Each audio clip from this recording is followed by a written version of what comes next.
Assalamualaikum and hi everyone. We would like to present to you our topic for BIO270, which is application of micropropagation.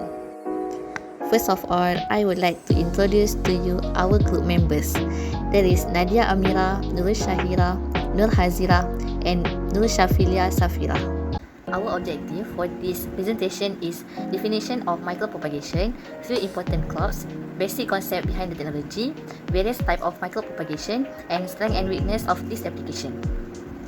Micropropagation, also known as tissue culture, is a plant propagation technique that involves in the vitro cultivation of plant cell, tissue, or organ under aseptic conditions. This process usually begins with the selection of small actively growing plants called explants, such as shoot tips or leaves. These explants are then cultured in a nutrient-rich medium containing essential nutrients, vitamins, and hormones to stimulate their growth. Micropropagation is a method plant propagation using extremely small pieces of plant tissue taken from a carefully chosen and prepared mother plant and growing this under laboratory conditions to produce new plant. During the past year, a whole new industry based on in vitro plant propagation has developed. Worldwide, millions of plants of growth such as Saccharum, Solanum tuberosum, Ipomia batatas, and Manihot excreta. It facilitates the growth, storage, and maintenance of a large number of plants in small spaces, which make it cost-effective process. The basic concept behind the technology. Micropropagation is the artificial method of growing plants vegetatively by tissue culture or cell culture techniques.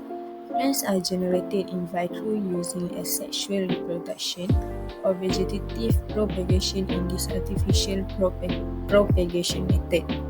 The process of micropropagation includes several stages.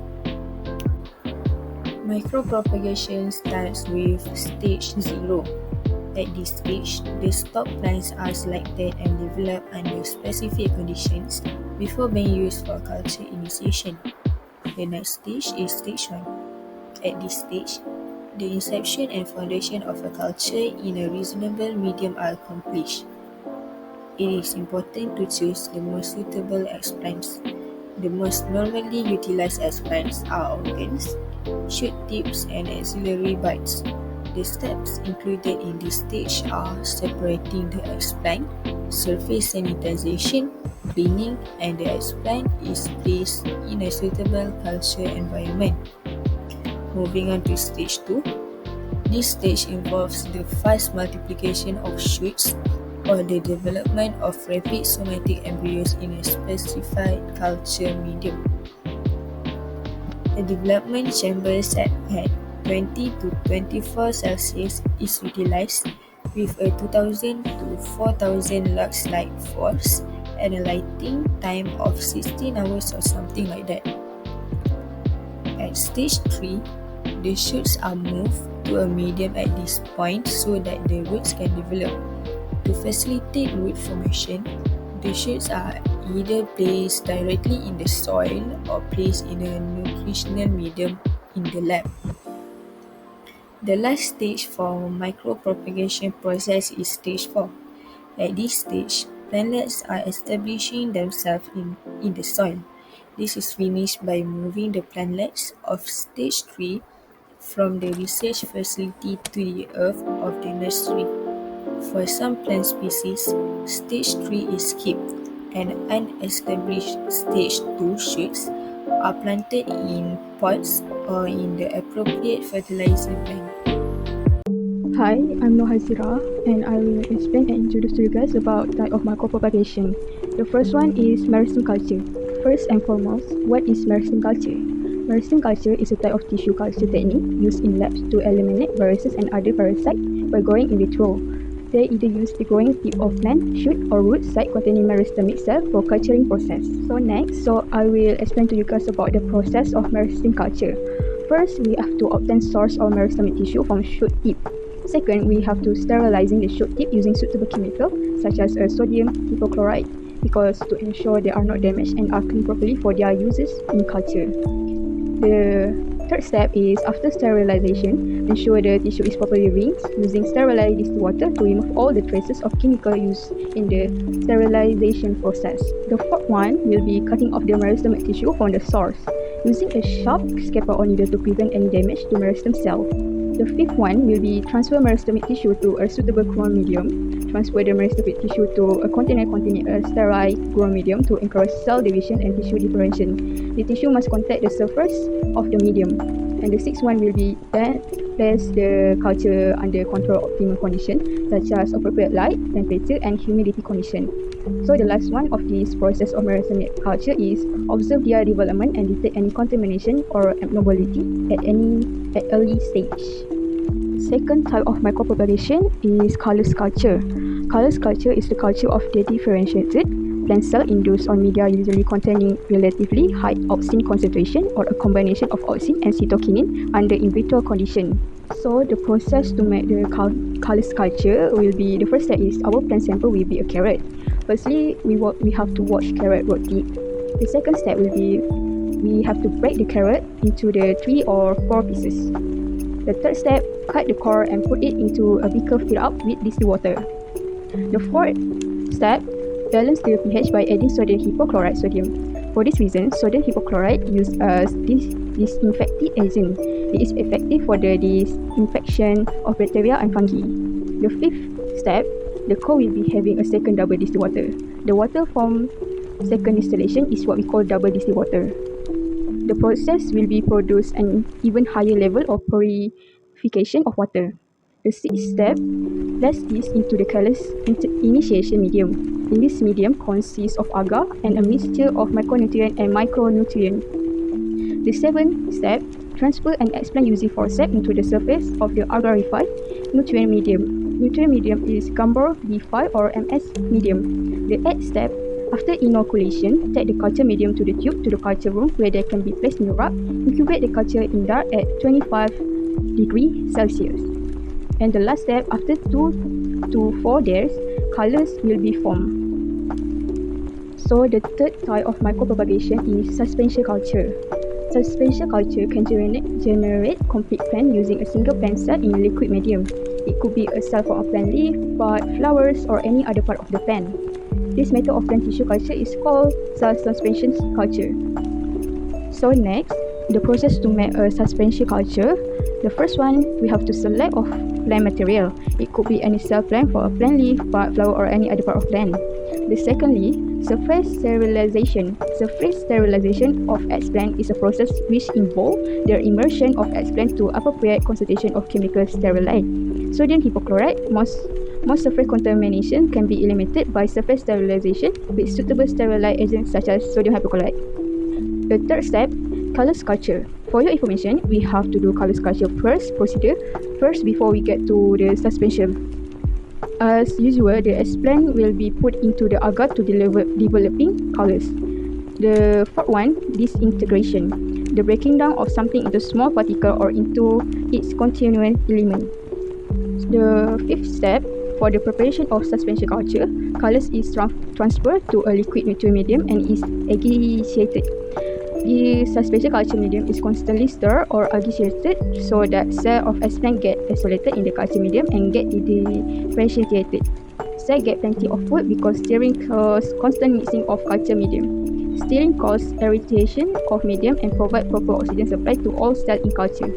The friable kali are ideal for establishing a cell suspension because their texture favor nutrient uptake. So the last step, cells of colours are separated due to aggregation. Constant aggregation at 100 to 250 rpm serve the purpose of aeration, mixing the prevention of aggregation. The fourth type of micropropagation is embryo culture. In this method of embryo culture, the embryo is extracted and placed into a culture medium with proper nutrient in aseptic condition. The process of embryo culture, the first step is virus plant of the scientific name Oryza australiensis will be our plant sample to make embryo culture. Second, after the plant pollen, we will use the method of vacuum exmaculated to collect the rice. Third, we will take one of the rice grain to proceed with our embryo culture. The fourth one, in this step, we will start the hybrid if you are using the rice bran, but we have to do sterilization first. So first, sterilization of eggplant is a process which involves the immersion of eggplant into appropriate concentration of chemical sterilant. The fifth step, embryo will be excision under sterile microscope. The sixth step, we will use the aseptic technique to transfer embryo onto the culture medium. This technique is to prevent unwanted microorganisms from gaining access to sample or culture. The seventh step, the culture medium will be incubated in dark from 5 to 7 days under 25 degrees Celsius. The eighth step, after 5 to 7 days, leaf will be formed, and after 10 days, in culture solution, hybrid seedling will be transferring in the soil. The fifth type of micropropagation is mytoplast culture. Mytoplast culture refers to the process in which wall plants are developed from the culture of cell without cell wall. Protoplasts of different species are generally fused to produce hybrid plant, the process known as somatic hybridization or protoplast fusion. So the process of protoplast culture is the first step, cell isolated. This is also referred to as cell separation or cell sorting, the process of isolating one cell population from other cell in an heterogeneous biological sample. Second step, the isolated cell wall will be put onto somatic cell hybrid. Somatic cell hybridization is the method of choice to separate a chromosome of interest from the full chromosome complement and obtain a permanent source of chromosome. The third step, the cell will stimulate division and differentiation of hybrid. The last step, after 3 to 5 days, the hybrid leaf will be formed. Now, I will tell you about the advantages of micropropagation. Firstly, micropropagation can be obtained disease or pathogen-free plants by using meristem culture technique. Meristem have capability to differentiate into different other tissues. They are undifferentiated, so it makes them a stranger to attacking contaminants including virus. Next, this technique is the best option for large-scale clonal propagation in short period of time. This is because the process will take 5 to 6 weeks to acclimate plants after the initiation steps. Then, meristem regenerations can range anywhere from 14 weeks to a year to regenerate into a full plant. So that in a year, we can make a large scale of plants. Other than that, this technique is also suitable for the production of ornamental plants. For example, several orchid genera as Dendrobium, Cymbidium, and Aranda. Last but not least, this technique will help in producing plants with desirable horticultural properties. Horticultural properties is a type of agriculture dealing with fruits, flowers, and ornamental plants. Require large farms that are modern, scientific, and self-contained units. Fortunately, micropropagation also have disadvantages. Now, I will tell you about the disadvantages of micropropagation. First of all, micropropagation require high production costs. Micropropagation need expensive laboratory equipment. It also requires trained manpower and expensive material to do process micropropagation. Other than that, some plants are difficult to disinfect of fungal organisms. This is because it's hard to prevent the production of plants affected by the fungal organisms. Lastly, the major problem of micropropagations is contamination problems. This is because the plants in labs are very sensitive to any microorganisms such as virus, so that personal protective equipment kit should be used while performing the technique in labs. In conclusion, micropropagation is one of the alternatives that involves in the vitro cultivation of plant cells. Usually, this technique will take 14 weeks up to a year to produce large amounts of plants. Contamination problems should be handled with thoughtfully to obtain pathogen-free plants. To avoid contamination, this technique requires special and expensive laboratory equipment and personal protective equipment kit.